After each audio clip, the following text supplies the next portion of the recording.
Hello வாலிப பிள்ளைகளே, have a nice day. எப்படி இருக்கிறீங்க? இன்றைக்கி உங்களை சந்திக்கிறதுல நான் மிக்க சந்தோஷப்படுகிறேன். நிறைய வாலிப பிள்ளைகளுக்கு ஒரு டவுட் இருக்குது. என்ன இருக்குன்னா, டீனேஜ் பிள்ளைங்க, வாலிப பிள்ளைகள்லாம் என்ன பண்ணுறாங்கன்னா, அப்பா அம்மாவை பார்த்தாலே இரிட்டேட் ஆகுது. அவங்களுக்கு வீட்டுக்கு போகிறதே பிடிக்கல. காரணம் என்ன தெரியுமா? முதலாவது உங்ககிட்ட இருக்கக்கூடிய தப்பு தான். பைபிளில் வந்து 5வது கட்டளை நல்லா ஞாபகம் வச்சுக்க. 5 கமாண்ட்மெண்ட்ஸ். அப்பாவையும் அம்மாவையும் என்ன பண்ணணும்? கனம் பண்ணணும். காணர் ஒரு ஃபாதர் மதர்.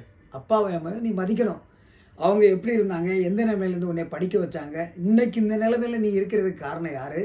உன்னுடைய அப்பா அம்மாங்கிறத நீ முதலாவது நினைக்கணும். அதான் ஆண்டவர் சொன்னார், உன் தாய் தப்போ வயதாகும்போது அவர்களை தள்ளி விடாத, அவர்களுடைய போதனைகளை மறவாத, அவங்க மேலே எரிச்சல் அடையாதுன்னு பைபிளில் போட்டிருக்கு.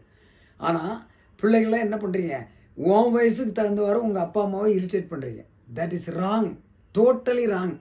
அப்பா அம்மாவை கனம் பண்ணேன்னா உன் வாழ்க்கை கனமாக இருக்கும், உன் வாழ்க்கை ஆசீர்வாதமாக இருக்கும்.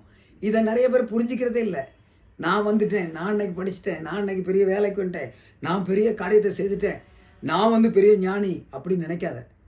உன்னை ஞானி என்று எண்ணாதேன்னு பைபிள் சொல்லுது. கடவுள்கிட்ட போ. எங்கள் அப்பா அம்மாவை நான் எப்படி நேசிக்கணும், எங்கள் அப்பா அம்மாவை நான் எப்படி கவனிக்கணுங்கிறத முதல்ல உணர்ந்துக்க. அப்போ கடவுள் ஒன்று ஆசீர்வதிப்பார். உன்னுடைய இரிட்டேஷன்லாம் மாறிடுவா, அன்பாக மாறிடுவா. ஓகேவா? பாய். God bless you.